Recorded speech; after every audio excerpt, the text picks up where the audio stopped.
Hey guys, how's it going? So, we just got some enormous news with the release of Draco Nero as a Beast-class servant for FGO. I'm sure that this has got a fair amount of you wondering though, what on earth does Nero have to do with the Beast class, or beasts in general? Well, get ready because today we're going down the ever-controversial hole that is the writing of the Bible and how that made Caesar Nero Claudius into the Great Beast 666. I'm going to preface this by saying I am a goat man on the internet and not a religious scholar. I hold no animosity towards any one recognized religion and respect people's rights to believe in what they like so long as it does not involve the persecution or harm to others. My own personal faith is not guiding my hand as I write this, the pens of history are. Let's start with Nero. The reign of Emperor Nero lasted from the year 54 to 68 and abruptly ended when Nero was murdered at the age of 30. In that 14-year span, Nero became one of the most despised people by the budding religion that was Christianity. In fact, according to Christian tradition, it was Nero who was the first persecutor of the Christians. There are several likely causes for this persecution. The obvious one is that Emperor Nero was, in scholarly terms, batshit insane.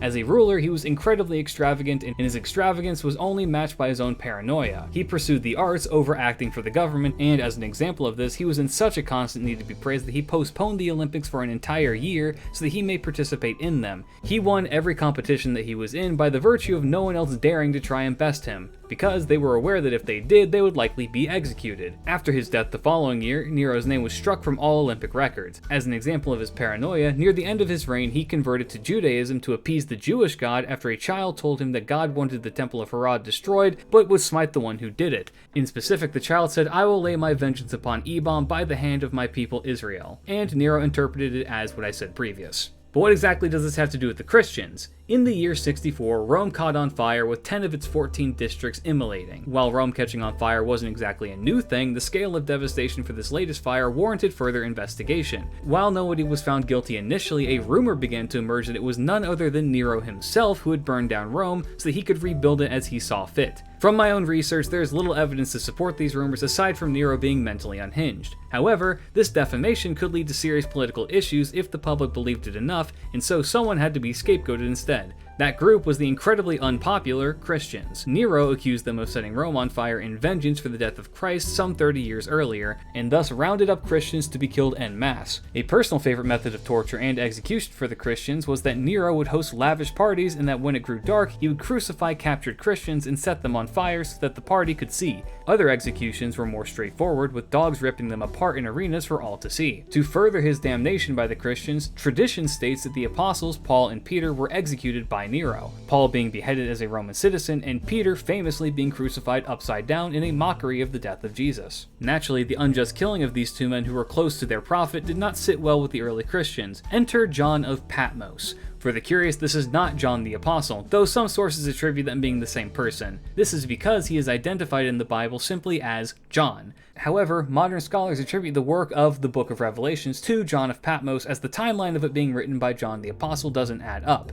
John was a Christian who was exiled to the island of Patmos during the reign of Emperor Domitian, putting this timeline somewhere between the years 81 and 96. During this time, Christianity was starting to gain popularity, so Roman conservatives exiled, tortured, and executed people who openly practiced their faith. Part of the reason John of Patmos was exiled was because prophecy was illegal in Rome regardless of faith, and as such he was liable to be executed if it was found out that he was writing the Book of Revelations, which is just a giant prophecy. Though it is also believed that the island of Patmos was part of an early Christian pilgrimage through Asia Minor, so whether he was exiled because of the Romans or self-exiled is once again up in the air. Early Christians creating the New Testament in the latter fourth of the 1st century were non-eyewitnesses to the events that took place and gathered together to heavily edit and decide what events happened, what should be left out, and what should be emphasized, etc. To put it into modern terms, they needed to create a product that would sell. Once again, this isn't being said to diminish the Christian faith, this is historical fact, and hey, it worked. They needed to create what modern Christians described as the greatest story ever told. But to have a really compelling story, you need to have a phenomenal ending. So, in order to do that, in what was essentially a 1st century Christian writing contest,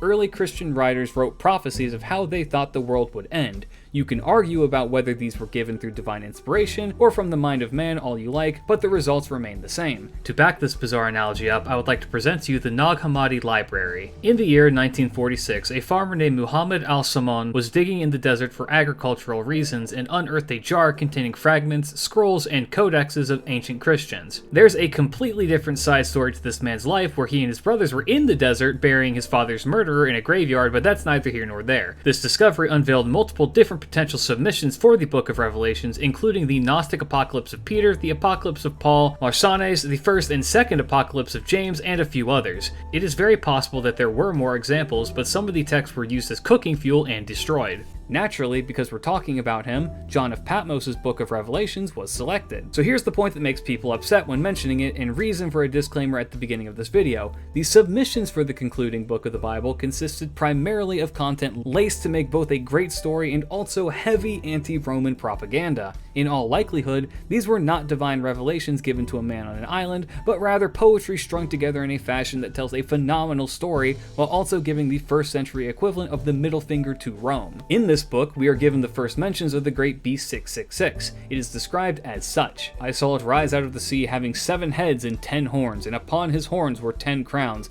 and upon his head the name of blasphemy. The 7 heads are representative of the 7 hills of Rome, as well as the 7 emperors: Julius, Augustus, Tiberius, Caligula, Claudius, Nero, and Galba. Other quotes speak of the beast spouting blasphemies generally attributed to both Caligula and Nero, who believed themselves to be almighty gods. The beast made war with saints, a reference to Nero killing 2 apostles. The beast would rampage for 42 months, matching the 42 months of persecution that Nero doled out to the Christian community before he died. Most damningly, no pun intended, was that if you calculated Nero's name in his title, Caesar, it came out numerically to none other than 666. Don't ask me how to calculate that because I am horrible at math and I have no idea. But if you are curious about the Draconic edition, it is because the beast received its power from the almighty dragon, which in Christian mythology is generally equated to being Satan. Now, there is more evidence of anti-Roman propaganda in this chapter as well, but it strays away from the initial point, so that will be your own homework for today. Starting in the 2nd century, a new tradition surrounding Nero began. It was that Nero was none other than the Antichrist. According to the non-canonical writing titled The Ascension of Isaiah, there will be an apocalypse mirroring Nero's persecution of Christians because Nero himself was the Antichrist.